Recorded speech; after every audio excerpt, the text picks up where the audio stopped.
एक ही चीज, दूध थोड़ा सा बदले से आप कर रहे हैं। दूध का हमारा नैतिक अधिकार कैसे है पीने का? हाँ, हाँ, बहुत अच्छा सवाल है इनका। माँ के अलावा बहुत बढ़िया सवाल है। इस सवाल को मैं थोड़ा और अच्छे से कहता हूँ, इन्होंने नहीं कह पाया, मैं कहता हूँ।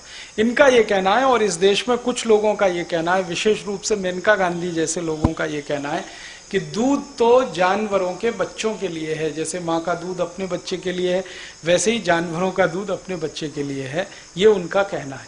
मैंने इसमें थोड़ा काम किया, थोड़ा जानने की कोशिश की कि हमारे देश में गाय होती है, बैल होती है, भैंस होती है, तो हमारे देश में ऐसी भी गाय हैं जो 60 लीटर, 70 लीटर, 80 लीटर दूध देती हैं।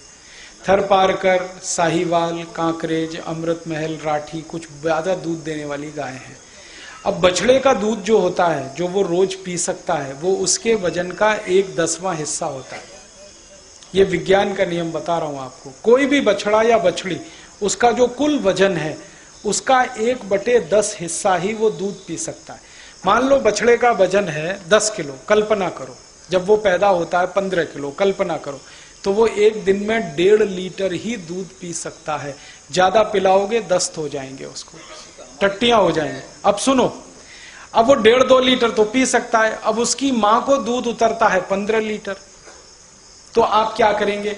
आप ये करेंगे, या तो बछड़े को ज्यादा पिलाएंगे तो वो बीमार होकर मर जाएगा, या बछड़े को दूध 1.5-2 लीटर ही पिलाएंगे, बाकी दूध मां को उसके थनों में ही छोड़ देंगे, तो मां मर जाएगी।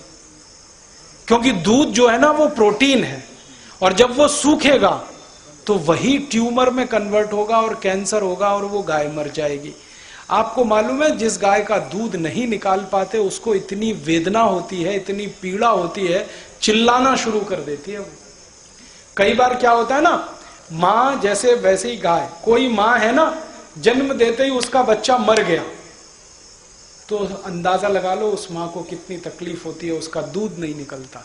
वैसे ही गाय का बच्चा मर गया, अब दूध तो बच्चे के लिए है, वो तो मर गया, आप तो निकालोगे नहीं, क्योंकि आप नैतिक मानते हो, अनैतिक मानते हो, तो मर जाएगी। इसलिए हमारे शास्त्रों में कहा गया कि बछड़े और बछिया के लिए वजन के अनुपात के हिसाब से दूध छोड़िए। तो हमारे किसान अक्सर ये करते रहे कि 1 थन का दूध बछड़े और बछड़ी के लिए, 3 थन का दूध अपने लिए। तो ये बैलेंस की व्यवस्था है, पूरा दूध निकलता भी रहे, माँ भी जिंदा रहे, बछड़े भी जिंदा रहे, बछिया भी जिंदा रहे। अब क्या हुआ, इस देश में कुछ लोगों ने कहना शुरू किया दूध बच्चे का अधिकार है, आप पी रहे हो तो आप अनैतिकता कर रहे हैं। तो अब फैल गया, दूध पीना बंद कर दो। क्या पियोगे? आपके पास कैल्शियम का दूसरा स्रोत क्या है? दूध के अलावा हिंदुस्तानियों के पास कैल्शियम का दूसरा स्रोत क्या है? दूध है, दही है, मक्खन है, मट्ठा है, घी है, ये कैल्शियम का सबसे बड़ा भंडार है। इसके अलावा है क्या आपके पास? दालों में प्रोटीन है, गेहूं में, चावल में कार्बोहाइड्रेट्स, वसा और दूसरी चीजें हैं। कैल्शियम नहीं मिलेगा, हड्डी बनेगी नहीं, हड्डी बनेगी नहीं, शरीर चलेगा नहीं। कैल्शियम का एक ही भंडार है, दूध और दूध की बनी हुई चीजें। इसलिए भारतीय भोजन व्यवस्था में दूध सबसे महत्वपूर्ण स्थान पर है, और बच्चों के लिए तो सबसे बड़ा भोजन यही है, क्योंकि बढ़ते हुए बच्चे को कैल्शियम सबसे ज्यादा चाहिए। अमेरिका और यूरोप में दूध की जरूरत नहीं है। क्यों? क्योंकि उनके कैल्शियम की पूर्ति के लिए उनके पास दूसरी कई चीजें हैं। वो बीफ ईटर है, मांस खाते हैं, गाय का मांस खाते हैं।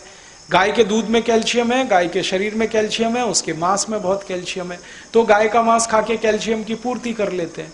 सुअर का मांस खा के और ज्यादा कैल्शियम की पूर्ति हो जाती है। पोर्क ईटर हैं, बीफ ईटर हैं, मटन खाते हैं, ये सब खाते हैं, वो पूर्ति कर लेते हैं। हम शाकाहारी हैं, हमारे पास तो एक ही चीज है, दूध, और दूसरी कोई चीज नहीं है। इसलिए भारतीय व्यवस्था में तो दूध की सबसे बड़ी जरूरत है। आप नहीं पिएंगे, जानवर मर जाएंगे, दूध नहीं निकालेंगे तो उनका। इसलिए दूध तो निकाल। भैंस में भी सामान्य रूप से 10-12 लीटर दूध होता है। एक दिन में उसके बछड़े को 1.5-2 लीटर की ही जरूरत है, इससे ज्यादा जरूरत है नहीं। बाकी तो निकाल के आपके लिए ही है। अभी मैं चलते चलते आपको मेरा पता दे देता हूं, कभी भी आपके मन में सवाल आए तो आप पूछ सकते हैं। पतंजलि योगपीठ हरिद्वार, राजीव दीक्षित पतंजलि योगपीठ हरिद्वार।